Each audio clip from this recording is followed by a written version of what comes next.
no kubera iki AFC M23 ifashe icyemezo cyo kurasa muri iri joro ku birindiro by'igisirikare cya Repubulika Iharanira Demokarasi ya Congo indani mu kibaya. Ese AFC M23 yabikoze bishaka? Ese AFC M23 kubera iki irashe mu gice cy'amajyaruguru y'umujyi wa Uvira hari ibirindiro by'igisirikare cya leta, ndavuga mu cyerekezo cya Kiliba? Reka nguikaze kuri page rutura, page irimo amakuru aremereye cyane aganisha ku gusobanura ko urugamba rushobora kuba rugiye gutangira muri Kivu y'Amajyepfo, kandi urugamba byakomeje guhiswa ko rugomba kuba rwakerekeza mu byerekezo bikomeye birimo kugeza za Karemi. Birasa nka ari page iremereye cyane imaze kugira hanze. Gusa ibi bigiye hanze nyuma yuko hari amakuru yari yamaze gushyirwa hanze akomeye cyane avuga ko hari abofisiye mu gisirikare cya Repubulika Demokarasi ya Congo babiri bamaze gutabwa muri yombi. Amakuru yangezeho yarafite ibintu byinshi yarahishe, yagize ati aba ofisiye babiri mu gisirikare cya Repubulika Demokarasi ya Congo barashinjwa imikoranire na AFC M23. Etamajoro y'igisirikare cya Congo yabishyize ku karubanda ivuga ko irimo irashinja abasirikare bakuru mu gisirikare cya Repubulika Demokarasi ya Congo kuba barimo bararokirita abarwanyi bagakorera mu izina rya AFC M23 mu cyerekezo cya Katanga. Ati ubu ni uburyo bwo kugira ngo M23 AFC ireme abasirikari zasanga muri Katanga mu mirwano ikomeye cyane. Igisirikare cya Repubulika Demokarasi ya Congo bivugwa ko cyamaze kumenya ibyaya makuru nyuma yuko mu cyerekezo cya Mitwaba muri Katanga hari kuvuka imitwe yitwaje intwaro nyinshi, kandi bikagaragara ko ngo yabifite ayure na AFC M23. Nyimara kumenya ibyaya makuru nibwo namenye ko ibi FARDC yabikoze ishaka noneho kujijisha kugira ngo yerekane ko M23 iri gutekererezwa muri iki cyerekezo, ariko amato yari yavuye Karemi yerekeza Uvira ndetse na Baraka yari yamaze kugera ku nkombe zaho intwaro n'abasirikare bagomba kuviramo. Isa 10:32 nibwo amakuru ya nyuma yaramaze kumenyekana ko abo basirikare bavuye mu bwato, kandi ko bamaze no gusoka mu mujyi wa Uvira, bamaze kwinjira mu cyerekezo cya Kivu y'Amajyepfo. Ariko ndavuga hanga mu kibaya cya Ruzizi bivugwa ko igisirikare cya Repubulika Iharanira Demokarasi ya Congo cyari kirimo kiragaba ibitero mu buryo bwo kwitatanya mu kugaba igitero kuri AFC M23, ariko bakoresheje 60 itandukanye mu kibaya munsi y'umuhanda 20 iri kumwe n'abarundi, hejuru y'umuhanda gato indi 20, ariko no muhanda rwagati hamaze kunyura 20 mbese mu cyerekezo cy'umuhanda kimwe, ariko harimo 20 y'abasirikare ba Repubulika Demokarasi ya Congo abarundi, ndetse binavugwa ko hari harimo n'abandi bari muri coalition ariko bataramenyekana. Bivugwa ko AFC M23 yanze kureka iterambere ry'aba basirikare bari bamaze kunyura mu 60 yo kwa advancingana AFC M23. Imbunda ebyiri za M23 biravugwa ko harizo zatangiye gusheringa kuva mu isaha 1:24 ishize. Birasobanura ko AFC M23 yabifite undi mugambi weruye kandi umugambi ukomeye cyane. None se ibi ni byaba bisobanuye ko AFC M23 yaba itangiye noneho urugamba rweruye rwo kugira ngo ishaka uburyo bwo kwinjira mu mujyi wa Uvira? Umwe mu bampaye amakuru agize ati ntabwo AFC M23 ifite target yo kwinjira muri Uvira, ahubwo nuko yari yamaze kubona ko mu itahagarikira kure umwanzi ishobora kuza kuraswaho. Biravuga ko FARDC igisirikare cya Repubulika Demokarasi ya Congo nacyo cyatangiye gusubiza mu cyerekezo cya AFC M23, ariko haza kumenyekana amakuru bivuga ko yaba yatanzwe n'abasirikare b'u Burundi nabo basanzwe muri iki kibaya, ko mu gihe FARDC yakomeza nayo gusheringa aho M23 iri kurasa iturutse ngo bashobora kuza kwisanga, ahubwo AFC M23 yamaze kujya kubatanga hejuru mu misozi ku buryo bishobora kuba bibi cyane muri iki cyerekezo cya Kiliba. Uteye icyumvirizo gikomeye wahita ubona ko ibintu ahantu biri kwerekeza ari habi hatandukanye nuko abantu babitekereza, kuko ubu rugamba rutangiye noneho kuzamo amayeri adasanzwe. Biravugwa ko imbere mu gihugu cy'u Burundi urebye muri iki kibaya haba ahinjiye drone, bigatekerezwa kuko ari mu ijoro yaba ari drone za infrarouge zishobora kuza gukomeza kuvumbura muvoma z'abarwanyi ba AFC M23 M23, ariko amakuru y'ingenzi angezeho aravuga ko izi drone zishobora kuba zamaze no kuburirwa irengero, ku buryo bikekwa kuba AFC 23 isanzwe ifite muri iki cyerekezo uburyo bwo kurinda ikirere buhambaye cyane bigenanye n'ibirindiro bikomeye bya gisirikare bihari n'ububiko bw'intwaro bw'abarwanyi ba AFC 23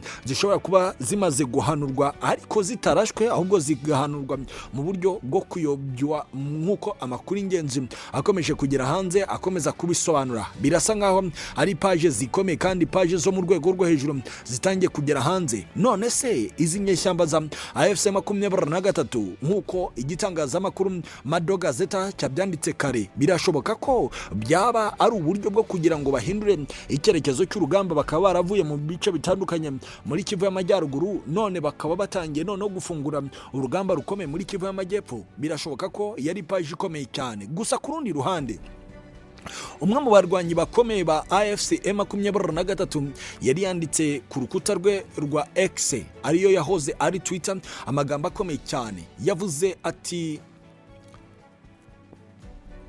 abantu bose bakunda kwegera uwageze ku ntsinzi, ufite ibintu byose bigenda neza kandi bigaragara ko ari ku murongo mwiza, ariko bake cyane nibo bemera by'ukuri impamvu runaka kandi bakanamenya gutandukanya abagabo n'abagore bafite agaciro nyakuri.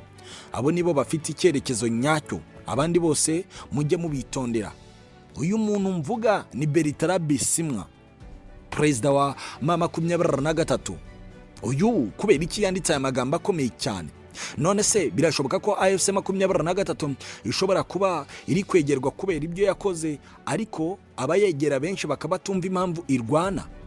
Gusa umwe mu bantu bakomeye cyane uri Goma yagize ati ibiri gutegurwa bishobora gutanga intsinzi, ishobora kuzashyira akadomo ku gukomeza gukanga kwangwa kwa AFC 23 na telefone ziva mu burengerazuba bw'isi. Umwe mu bantu bakomeye yavuze ko byanga bikunda mu gihe AFC 23 yakomeza kugira ubwoba bwa politiki mpuzamahanga, ishobora no kutazagira akandi gace ishobora gufata, kuko mu gihe yakomeza kugira ubu bwoba byaba bisobanuye ko yaba ari ugushyira akadomo ku ntekerezo zatumye habaho uguhaguruka kw'igisirikare kigomba guharanira impinduramatwara yo kubohora Repubulika Iharanira Demokarasi ya Congo, nk'uko amakuru y'ingenzi akomeje kugira hanze akomeza kubivuga. Ku rundi ruhande kandi hari amakuru yagiye hanze avuga ko AFC 23 yakoze ibintu bikomeye cyane muri Kivu y'Amajyepfo. By'umwihariko hari amakuru y'ingenzi avuga ko AFC 23 ishobora kuba yamaze kuvumbura umugambi wose uri gucurwa n'ubutegetsi bwa Gitega, ndavuga bw'Ubujumbura ndetse n'ubwa Kinshasa. Amakuru y'ingenzi avuga ko imigambi iri gucurirwa Ibijumbura yaba yamaze kumenyekana, ku buryo M23 ya General Sultan Makenga ishobora kujya kuzimiriza umuriro aho ukomoka. Ni nyuma y'uko hari amakuru yageze mu ntasi za AFC 23 agira ati mu cyerekezo cya Kirundo ndetse no mu cyerekezo cya Kobero hari command poste z'igisirikare cy'u Burundi, ariko zaba ziri gucurirwamo imigambi mibi ishobora kuzateza ibyago bikomeye cyane. Ibi bibaye nyuma y'uko Angola kandi bivuzwe ko yohereje andi makuru y'ingenzi y'uko haba hari itumanaho ryaba riri gutwarwa n'abantu bagera kuri 30, ariko bose bakagabana buri PS bagomba gutwarwa kugira ngo izi PS zijye koherezwa mu bice bigenzurwa na AFC 23 birimo Goma ndetse na Bukavu, kugira ngo ibyo bice bijye kwinstarwa muri icyo cyerekezo. Ari naho washyize hanze amakuru yavuze ko hakenewe kongera bariyeri z'ibice M23 igenzura mu rwego rwo kwirinda ibishobora kuzateza icyago gikomeye mu bice igenzura. Birashoboka ko izari page ziremereye cyane kandi page zikomeje kugera hanze ziri ku mutekano, politiki na diplomasi mu rwego mpuzamahanga. Mu kanya gato gashize kandi hari n'andi makuru amaze kungeraho agira ati Generali Hicharigonza Jacques, umwe mu bakomeye muri FARDC, kuri iki cyumweru ubwo yari ikisangani ari mu kigo cya gisirikare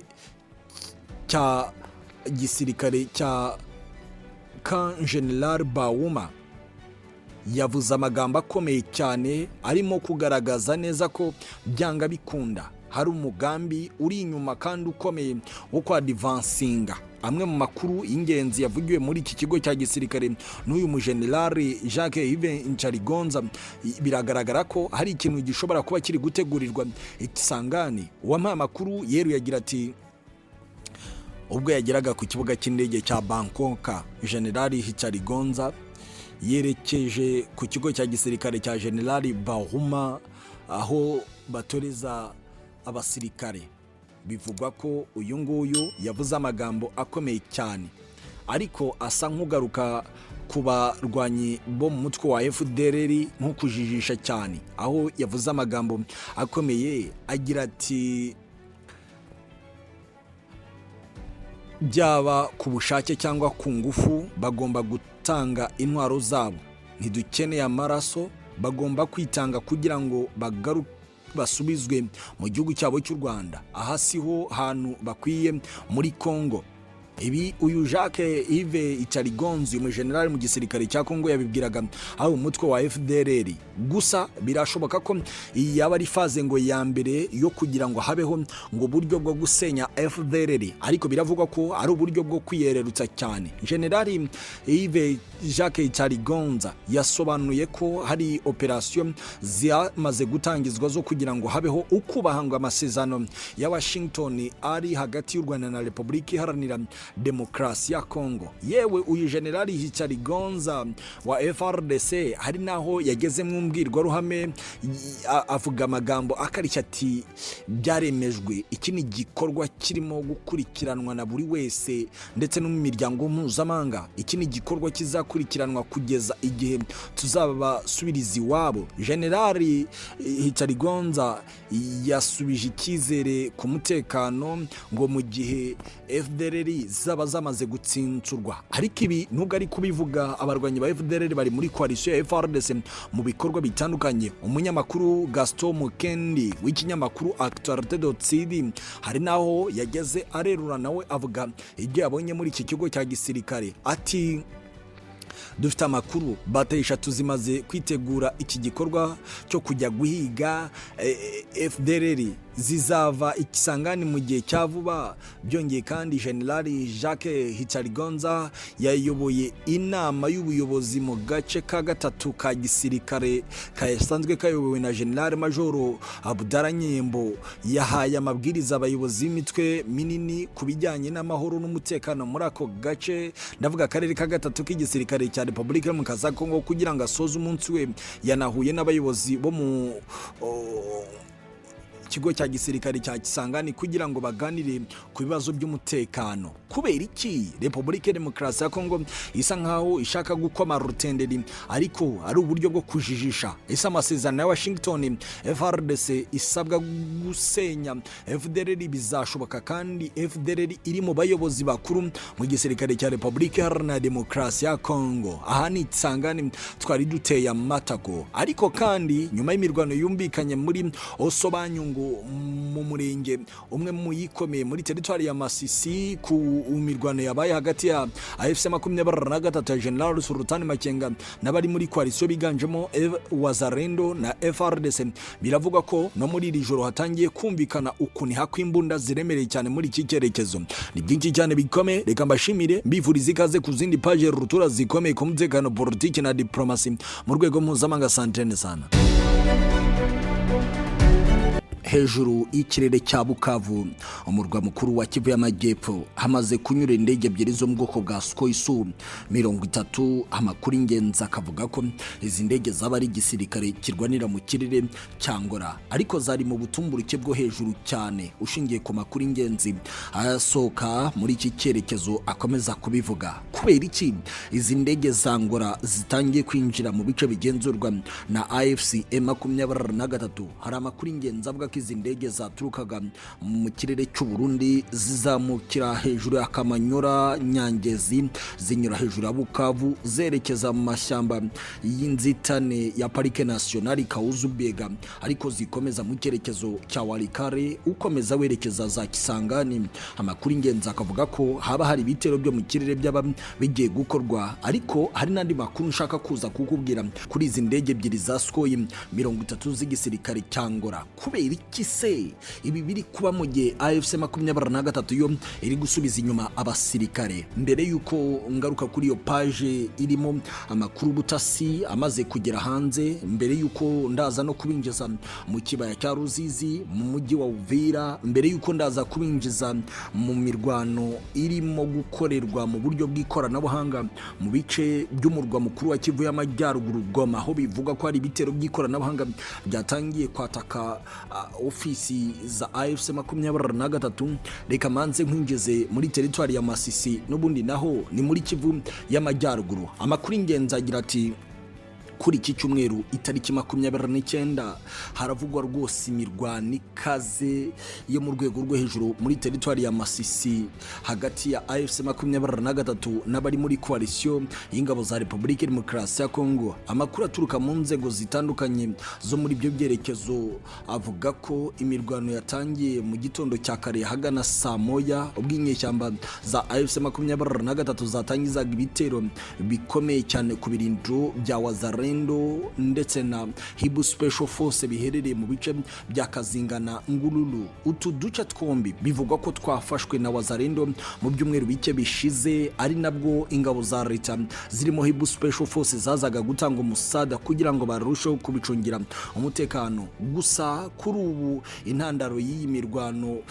yadutse mu gitondo cyo kuri iki cyumweru, bivuga ko AFC 23 ishaka kwisubiza Kazinga mu buryo bwuzuye n'aka gace ka Ngululu. Ku rugamba humbikanye urusaku rw'intwaro ziremereye cyane, ni yewe nizoroheje. Ubukana bw'imirwano bwatumye urusaku rw'amasasu rushobora kumvikana mu bice bikikije ibi byerekezo, harimo n'uduce bihana imbibi two muri teritwari ya Warikare, bikongera kandi kuzamura ubwoba, ndavuga panike mu baturage b'abasivile muri ibi byerekezo, mu gihe amakuru yerekana ko AFC 23 yavuye buhoro buhoro muri utwo duce tumwe na tumwe twa teritwari ya Warikare, Rubero, Rucuru. Nta bikorwa nk'ibyo byigeze bigaragara kugeza ubu muri teritwari ya Masisi, aho ibintu bikomeje kuba bibi kandi hatazwi neza aho bigana, kuko bivugwa ko mu gihe AFC 23 koko yaba yakura n'ingabo muri teritwari ya Masisi, ibintu byaba bigiye kwerekeza iwa Ndabaga. Umwe mu bantu twaganiriye cyane muri AFC 23 yandi yakaragira ati hari ibintu biri kuba biraza gutuma nibura imyumvire ihinduka ku ruhande rw'igisirikare cya leta. Turabizi ko hari ibintu bibi bihari, ariko turaza kureba uko bigenda kose.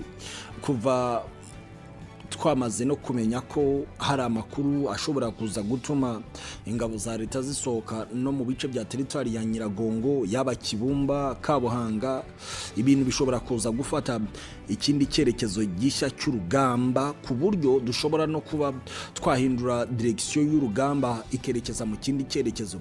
Akimara kumbwira ibi, natekereje ko kuvuga ko no muri teritwari ya Nyiragongo bashobora kuvamo abarwanyi ba AFC 23 ibintu byaba bigiye kuba wazi, bikaba bibi kurenza uko abantu babitekereza.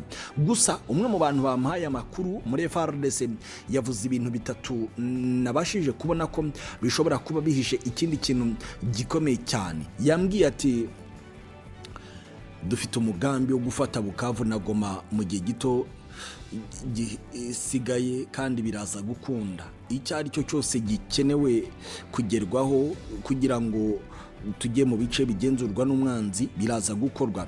Igisirikare kirwanira ku butaka cyongerewe imbaraga, igisirikare kirwanira mu kirere cyongerewe imbaraga, ndetse twamaze gutegura amato y'intambara ashobora nibura gukora nk'uburyo bwo kugenzura amazi, ku buryo mu gihe muri teritwari ya Kalehe hamara kwinjirwa hayitashyirwamo ubwato mu kiyaga cya Kivu, ku buryo bishobora kubaho uburyo bwo gutandukanya ako kanya ubushobozi bw'igisirikare cya barwanyi b'inyeshyamba bagenzura Uvira mu gice cyayo cy'amajyaruguru, kuko kugenzura iki gice tugafunga ubushobozi buturuka muri Goma bwinjiraga muri Bukavu bukabona kwerekeza muri teritwari ya Uvira mu kibaya cya Ruzizi, biraza kutworohera. Ikindi kintu kandi turimo gushyira imbere nuko hagomba kubaho uburyo bwo kwigengesera, kuko za maneko z'umwanzi zira komeza kugaragara n'ubundi mu bice twavuga ko bikiri mu minwe